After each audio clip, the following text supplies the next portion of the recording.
Assalamualaikum warahmatullahi wabarakatuh. Alhamdulillah, segala puja dan puji kita panjatkan kehadirat Allah SWT yang telah menganugerahkan kepada kita semua kesehatan lahir dan batin serta rezeki yang selalu tercurah kepada kita semua. Khususnya pada hari ini kita berjumpa di Hindasyu Channel untuk belajar menjadi eksportir. Salam dan salawat kita haturkan kepada junjungan Nabi besar Muhammad SAW beserta keluarga dan para sahabatnya. Semoga kita bisa mengikuti suri tauladan yang telah dia contohkan hingga akhir zaman nanti. Rekan-rekan pejuang ekspor, apa kabar? Tetap semangat? Alhamdulillah, hari ini saya ada di Jakarta dan ingin berbagi ilmu kepada Anda terkait dengan bisnis ekspor.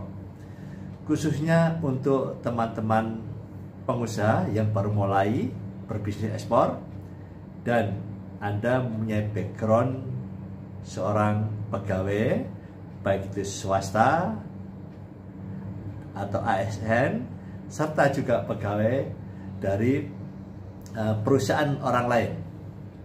Dan khususnya untuk teman-teman milenial yang Anda mempunyai background sebagai mahasiswa, namun Anda ingin melakukan bisnis ekspor.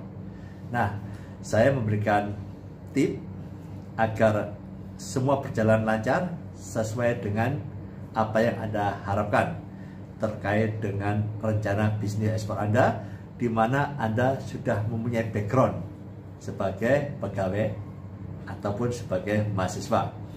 Nah, banyak yang berkonsultasi kepada saya, apakah seorang pegawai bisa menjadi eksportir dan apakah mahasiswa juga bisa menjadi eksportir, bahkan SMA. Semua insya Allah mempunyai peluang yang sama. Jadi jangan berkecil hati. Namun ada beberapa hal yang harus sedikit saya memberikan advice ya, agar Anda tidak salah langkah di dalam memulai bisnis ekspor ini. Nah, pertama saya sampaikan kepada teman-teman yang konsultasi kepada saya, agar di dalam belajar ekspor ini, yang khusus bagi Anda yang mempunyai background tersebut di atas, belajar ekspor persentasenya kecil dulu saja, 10% ya. Yang 90% tetap saya sarankan Anda fokus kepada bisnis Anda yang mungkin lokal atau Anda jadi pegawai ataupun Anda mahasiswa. Fokus di situ. Karena apa? Karena inilah yang sudah Anda jalankan selama ini, dan mungkin dari itu Anda juga sudah mendapatkan income ya sampai saat ini. Maka itulah yang harus patut Anda syukuri pertama kali. Dan khusus untuk teman-teman mahasiswa, tentunya Anda mahasiswa itu adalah atas sebagian besar nih ya, biaya orang tua, dan orang tua ingin Anda lulus agar apa yang dicita-citakan orang tua atau diharapkan orang tua sesuai dengan harapan mereka semua. Dan itu adalah tugas pokok Anda. Artinya 90% itu Anda gunakan untuk menjalankan tugas yang sudah dibebankan kepada Anda. Dan itulah ciri-ciri orang yang mensyukuri nikmat Allah. Artinya Anda benar-benar fokus kepada pekerjaan yang sudah Anda tekuni ini. Nah, yang 10% Anda bisa memulai bisnis ekspor. Karena 10% ini tentu tidak banyak menguras tenaga dan pikiran, serta juga tidak menguras kantong Anda. Ya, artinya apa? Ini pertama kali adalah Anda melakukan penentuan produk ya, dan terkait dengan internal perusahaan Anda yang Anda siapkan terlebih dahulu. Karena kalau Anda langsung meloncat mencari supplier, ketemu calon buyer, ini kalau kesempatan Anda banyak nggak apa-apa, tapi kalau peluang Anda masih bekerja, Anda masih ada urusan yang lain, sulit ditinggalkan. Nah, ini yang Anda akan kesulitan sendiri. Maka saran saya Anda belajar ekspor ini 10% dulu, mulai perbaiki internal perusahaan. Apa itu? Misal Anda mulai benar-benar riset tentang produk yang akan Anda ekspor, menentukan produk, mempelajari produk knowledge-nya, ya kan? Mempelajari risk mitigation, mempelajari dasar-dasar prosedur ekspornya, cara pengiriman barangnya, dan semua itu insya Allah ada di YouTube saya. Pelajari dengan detail, catat semuanya. Jangan tergesa-gesa untuk mencari pembayar, ya, jangan tergesa-gesa. Nah, ini Anda catat semua detail sampai Anda benar-benar mantap. Ada waktu luang, misalkan Sabtu dan Ahad, Anda bebas. Mungkin Anda punya keluarga, ketika free, Anda boleh menjalankan action, cari di lapangan tentang produknya dan lain sebagainya, atau supplier. Luangkan waktu Anda seperti itu. Nah, jangan sampai impian Anda menjadi eksportir ini yang belum tentu berjalan, tapi menggerus kegiatan Anda. Misalkan Anda sehari-hari ketika bekerja sudah pikirnya ekspor, di dalam kantor Anda mengerjakan bisnis ekspor, kontak-kontak calon supplier. Ini tentu ini yang tidak kita harapkan, ya. Itu akan mengganggu pekerjaan Anda yang sudah berjalan dengan baik ini. Oleh karena itu, gunakan waktu Anda hari Sabtu, Ahad, atau malam-malam hari Anda mulai melakukan perbaikan internal perusahaan dulu. Sumber daya manusianya, itu yang penting, ya. Jangan tergesa-gesa cari bayar. Sampai Anda akan meningkat terus aktivitasnya. Aktivitasnya meningkat terus. Kemudian Anda ada waktu lebih luang lagi dan sebagainya. Jadi di dalam YouTube kami juga sudah ada block time, ya, seri yang lalu. Nah, itu Anda atur benar-benar kalau memang Anda serius. Kenapa saya sampaikan seperti ini? Karena ekspor ini bukan bisnis yang emosional, ya. Wah, rame nih, briket, rame, cari supplier, cari sini. Berbenturan dengan waktu Anda bekerja, waktu Anda kuliah dan sebagainya, sehingga khawatir nih memporak-porandakan. Sama juga di dalam bisnis yang sudah jalan pun ada namanya kanibalisme produk. Artinya apa?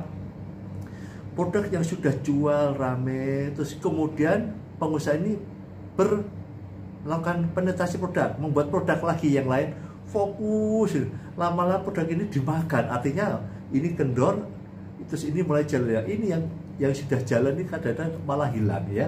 Ini namanya kanibalisme produk. Nah, jangan sampai terjadi kanibalisme terhadap aktivitas Anda yang sudah Anda jalankan bertahun-tahun, ya.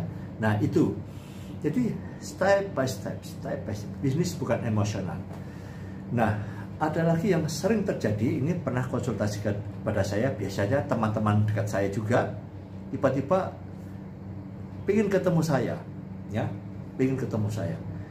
Suatu saat ketemu, ini ada yang cari kopi. Kami sudah di Jakarta, ada perkumpulan, ada yang cari kopi sekian-sekian. Ini, terus saya cari supplier nggak ketemu-ketemu.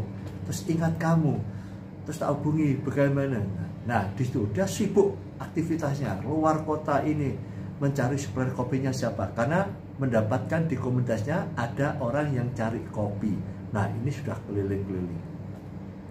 Begitu saya tanyakan, kopi apa yang dicari, berapa banyak, siapa yang cari, itu ternyata blank semua. Dari negara mana, jadi katanya melalui trader agregator, ya. Itu udah bagus itu, oke. Nah, terus kemudian saya bilang bahwa tidak begini model bisnis ekspor, ya. Karena apa? Nanti yang cari itu belum tentu beli, dan apalagi itu yang cari adalah trader. Nah, Anda belum tahu siapa end usernya. Jangan-jangan kita ketemu, terus, waduh, nggak ada kelanjutannya. Nah, di sini yang konten. Dia sudah cari kemana-mana, pontang-panting, dalam arti sudah mencari supplier, ternyata sangat minim informasi, ya. Kopi itu apa yang dicari, ya. Artinya apa?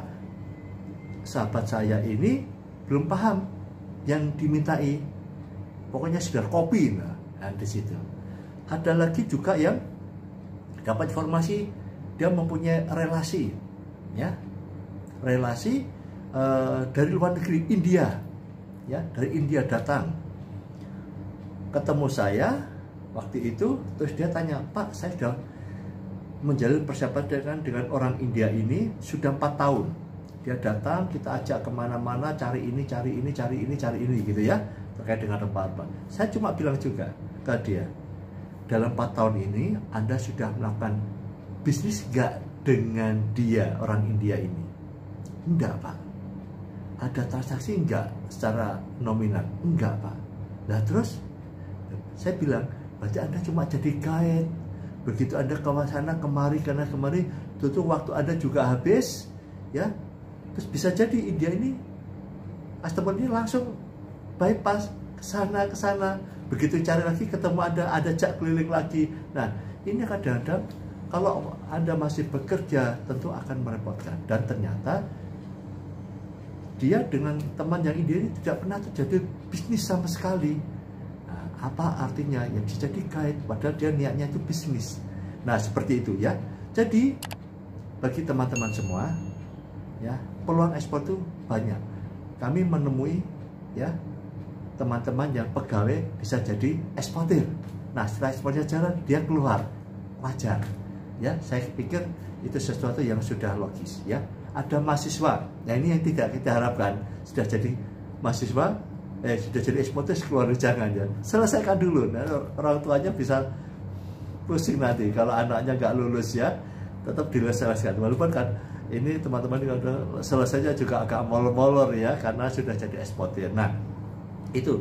Jadi rekan-rekan pejuang ekspor yang ada punya background yang saya sebutkan tadi itu, yuk berhati-hati. Ekspor ini bukan bisnis emosional. Dan Anda tetap fokus kepada bisnis Anda yang lama, jadi pegawai, jadi mahasiswa dan sebagainya. Anda fokus di situ, sambil di sela-sela waktu Anda sudah fokus, block time, Anda mulai mengerjakan apa saja, konsultasi, belajar dulu lebih detail, ya. Jadi insya Allah itu juga akan mengantarkan Anda begitu sudah siap. Secara environment, lingkungan Anda juga sudah mendukung semua. Mungkin Anda juga sudah punya siap pendanaannya, produknya sudah ada, channel channel informasi terkait supply juga sudah ada, mengetahui cara berbisnis, ya, ekspor, promosi dan sebagainya. Bolehlah Anda tingkatkan dari 10%, 15%, 20%, 25%, sehingga Anda benar-benar fokus menjadi seorang eksportir. Ya, ini sekedar mengingatkan kepada Anda semua. Ya, jangan sampai impian Anda jadi eksportir ini ya yang belum tentu terjadi, tetapi kadang menggerus pekerjaan Anda. Atau pada saat Anda menggebu-gebu gitu ya, mungkin ini lagi sepi, kosong, ada isu yang kurang baik di sisi pekerjaan, Anda belajar ekspor, tapi begitu udah berjalan dengan baik, Anda kendor lagi belajar ekspornya ya. Jadi tetap belajar ekspor itu dengan cool ya. Ekspor itu bukan bisnis emosional ya. Create usaha Anda berorientasi ekspor, ataupun juga Anda juga bisa berorientasi lokal. Insya Allah semua rezeki, baik jadi pedagang, baik jadi pegawai, itu sama ya. Sama-sama mencari karunia Allah. Tidak ada yang bilang misalkan, oh jadi pengusaha itu baik daripada pegawai, ataupun setinggi-tingginya pangkat ya, selama Anda jadi pegawai tetap itu jadi pegawai, jadi pedagang lebih baik. Tidak ya, saya katakan tidak. Sama derajatnya, sama-sama mencari karunia Allah, dan tentunya ada plus dan minusnya di dalam setiap usaha maupun Anda menjadi pegawai ya. Mari kita mencari rezeki, mencari karunia Allah dengan baik, jadi pedagang dan jadi pegawai yang jujur, giat, tetap semangat, dan jangan lupakan ibadah Anda. Tingkatkan juga amal ibadah Anda, sehingga Anda juga setiap kegiatan bernilai akhirat. Insya Allah. Semoga yang sedikit ini bermanfaat untuk Anda semua. Saya sampaikan subhanallah wa bihamdika asyhadu alla ilaha illa anta astaghfiruka wa atubu ilaik. Wassalamualaikum warahmatullahi wabarakatuh.